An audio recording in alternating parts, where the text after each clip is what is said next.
Сіздермен құрметті оқушылар, бүгінгі сабақ бойынша нұсқаулық.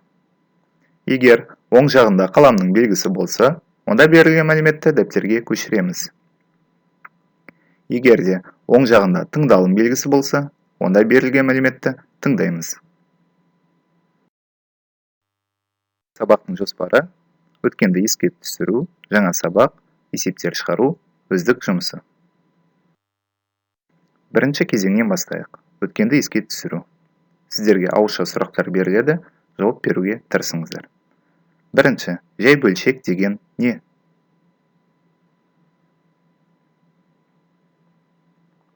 Екі натурал санның қатынасы жай бөлшекті береді. Мысалы, 3-тің 5-ке қатынасы. Оқылуы 5-тен 3. Бұл бөлшек 3 элементтен тұрады. Ортасындағы сызық бөлуді білдіреді. Және оның аты бөлшек сызығы. Бөлшек сызықтың үстіндегі сан бұл бөлшектің алымы.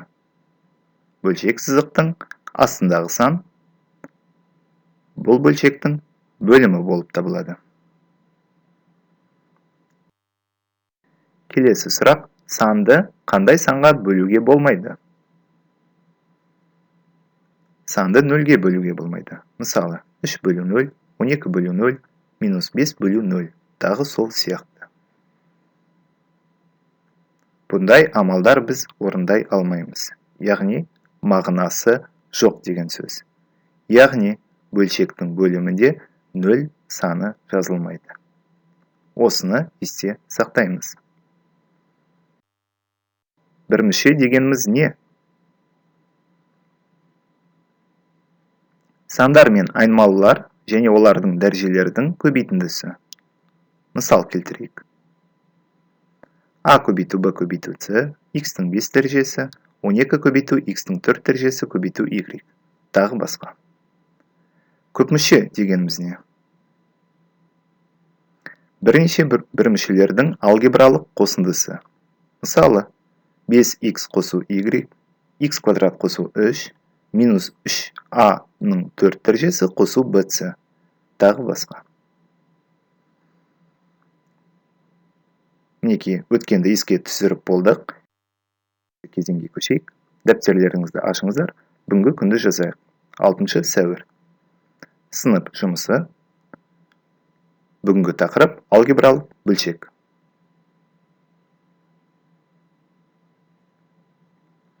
Бүгінгі сабақтың мақсаты біз алгебралық бөлшекпен танысамыз және оны есептер шығаруда қолданамыз. Анықтамасын қарастырып кетейік.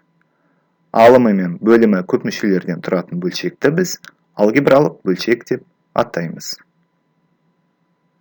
Мысалы, сіздерге 3 бөлшек берілген.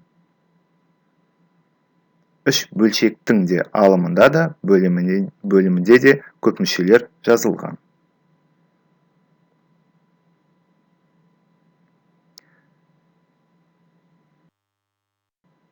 Келесі сұрақ: айнымалының қандай мәндерінде алгебралық бөлшектің мағынасы болмайды және мағынасы болады деген сұрақтарға жауап берейік.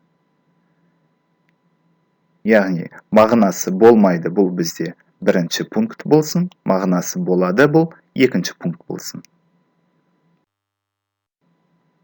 Бірінші мысал. Айнымалының қандай мәнінде x минус 5 бөлінген x қосу 3 өрнектің мағынасы болмайды?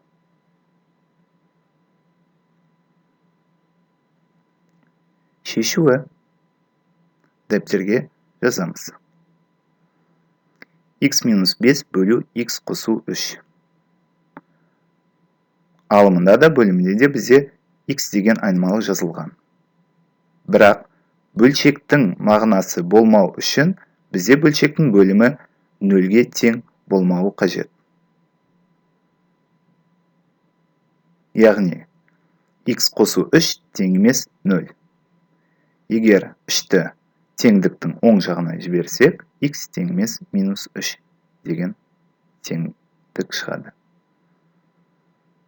Яғни, жауабы x тең минус 3 кезінде Бұл бөлшектің мағынасы жоқ.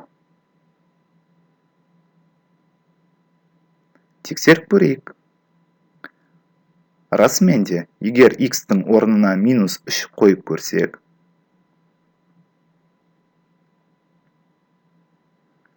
бөлшектің алымы -8-ге тең, бөлшектің бөлімі 0-ге тең болып қалады. Ал бөлшектің бөлімі 0-ге тең болмауы керек. Сондықтан бұнда өрнектің мағынасы жоқ.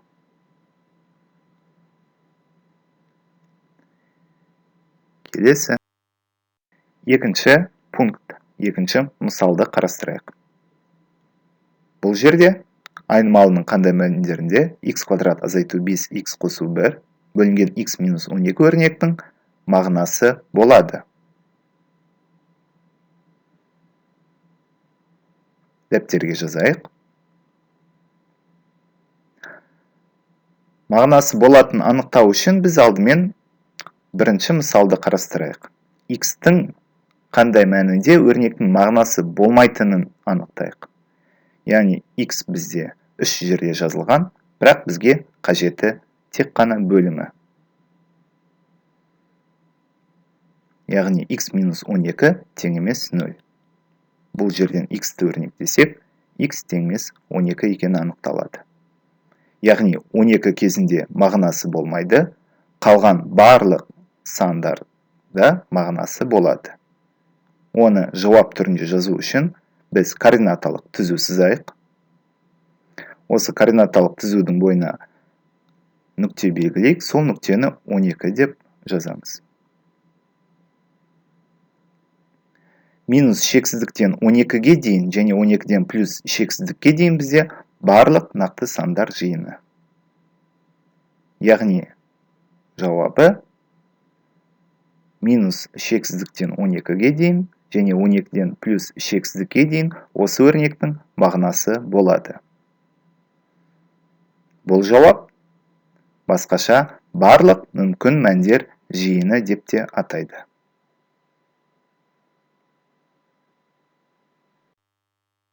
Бүгінгі сабақ бойынша қорытынды жасайық. Біз осы сабақтан не білдік? Алгебралық бөлшек туралы, айнымалының қандай мәнінде алгебралық бөлшектің мағынасы болатынын, не болмайтынын. Барлық мүмкін мәндер жиыны. Келесі кезең өздік жұмысы. Номер 37-де 3 кестені толтырасыздар. Және номер 37-де 4, номер 1-ші, номер 3-ші есепті қарастырыңыздар. Бет 218-ші. Сабақ аяқталды.